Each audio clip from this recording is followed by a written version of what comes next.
Et salut les tocos à la vie, comment vous allez bien? Moi ça va bien comme tous les jours, on y va avec la patate. Ok, donc on se retrouve aujourd'hui pour une nouvelle vidéo sur donner pour recevoir. Ok, alors toi tu trouves que c'est égoïste? Moi aussi, je suis 100% d'accord avec toi, j'aime pas du tout cet adage là. Pourquoi? Parce que moi je trouve vraiment qu'il y a quelque chose derrière la tête à avoir quand on veut donner pour recevoir. Enfin bon, bref, voilà. Donc on va présenter ça aujourd'hui dans cette vidéo ensemble. C'est parti mon zizi.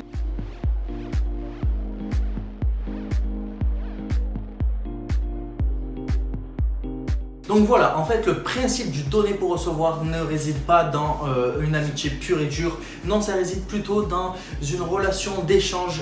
Ça favorise voilà, l'échange, le don, le partage des gens. Et c'est très très important dans beaucoup de domaines, comme par exemple le plus gros qui est la profession. Hein, voilà.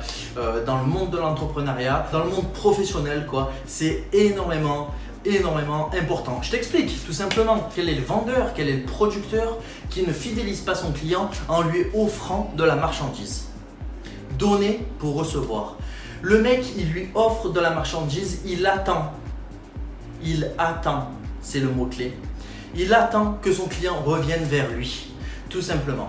Donc voilà d'où réside en fait cet adage-là, et c'est très important de comprendre en fait pourquoi il existe, parce que effectivement moi je ne l'aime pas du tout, parce que j'ai toujours dit mieux vaut dire recevoir pour donner, donc apprendre à recevoir pour donner, que apprendre à donner pour recevoir.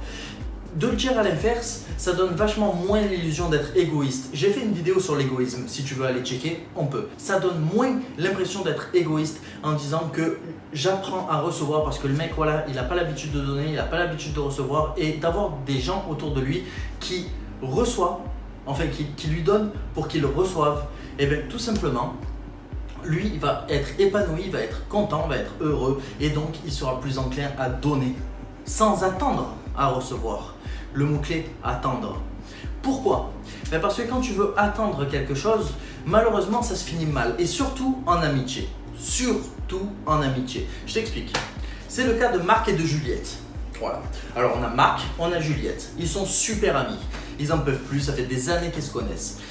Au fil des ans, donc, il y a Marc qui a toujours été là pour Juliette, pour écouter en fait ses problèmes sentimentaux, ses problèmes quotidiens, ses problèmes professionnels, tous ces problèmes, voilà. Mais Juliette n'a pas l'habitude d'écouter Marc, parce que Marc il se plaint pas forcément, tu comprends? Voilà. Sauf que voilà, Juliette il se dit mais putain, Marc du jour au lendemain il me parle plus, mais qu'est-ce que c'est cette histoire?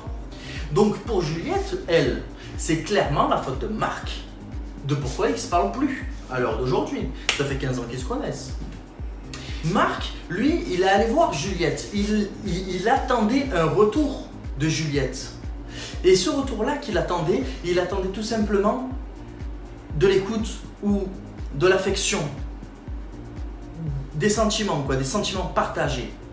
Peut-être que Juliette n'a pas su partager ces sentiments-là, et malheureusement, Marc s'est senti frustré. Une fois, deux fois, trois fois, quatre fois, la cinquième fois, Marc il s'est dit c'est bon, ça m'a cassé les pieds.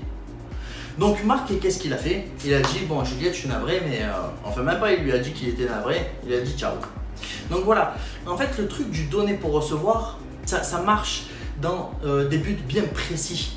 Donc toujours aller vers la personne pour avoir un but précis, pour attendre quelque chose.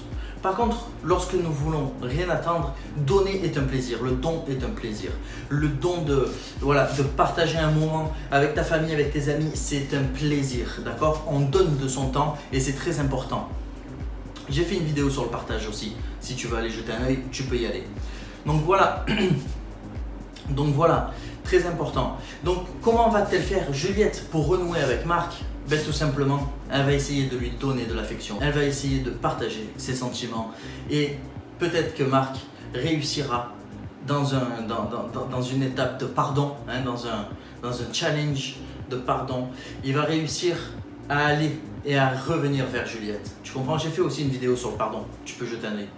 Donc voilà, très important, moi ce que je pense dans cet adage, quoi, donner pour recevoir, voilà, c'est très égoïste, ok, mais c'est égoïste dans certains buts, et parfois ces buts-là sont très contrôlés, et ça peut au final ne pas être égoïste du tout et au contraire d'être plutôt sentimental. Donc écoute, je te remercie énormément d'avoir regardé cette vidéo avec moi, d'avoir regardé jusqu'à la fin.